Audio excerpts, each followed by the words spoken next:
ভালোবাসার মানুষটি আপনার বশীকরণ হবে, আপনার বাধ্য হবে, আপনার প্রেমের পাগল হয়ে ছুটে আসবে আপনার কাছে, যদি এই নকশাটি আপনি নিয়ম মতো প্রয়োগ করতে পারেন। আজকে এই ভিডিওর মধ্যে আমি সম্পূর্ণ নিয়মটি বলে দেব। যদি আপনারা নিয়মটা শিখতে চান তাহলে অবশ্যই সম্পূর্ণ ভিডিওটি দেখবেন, কেউ স্কিপ করবেন না। এজন্য প্রথমেই আপনাকে একটা সাদা কাগজে এই নকশাটি আমি যেভাবে লিখেছি আপনারা হুবহু এইভাবে লিখবেন।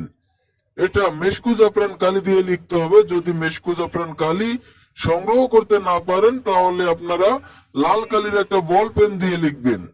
আর এই নকশাটা লেখার জন্য কোনো নির্দিষ্ট দিন নেই, এটা যে কোনো দিন আপনারা রাতে লিখবেন।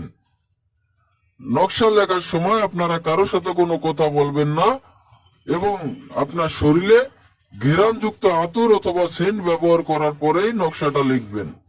নকশাটা লেখা হয়ে গেলে নকশার নিচে যে অমুক লেখা আছে ওইখানে আপনি যদি কোনো পুরুষকে আপনার বশ করতে চান, বাধ্য করতে চান, তাহলে প্রথম অমুকের স্থানে ওই পুরুষের নাম লিখবেন, তারপরে লিখবেন বিন, তারপর অমুকের স্থানে ওই পুরুষের বাবার নামটি লিখবেন।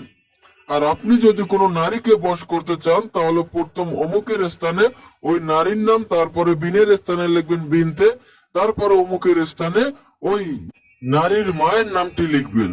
এরপরে এই নকশাটা সুন্দরভাবে কেচি দিয়ে কেটে ভাঁজ করে আপনি আপনার ঘুমানোর বালিশের নিচে রেখে ওই বালিশে আপনি ঘুমাবেন এবং এই নকশাটা একটানা 7 দিন পর্যন্ত আপনার বালিশের নিচে রাখবেন।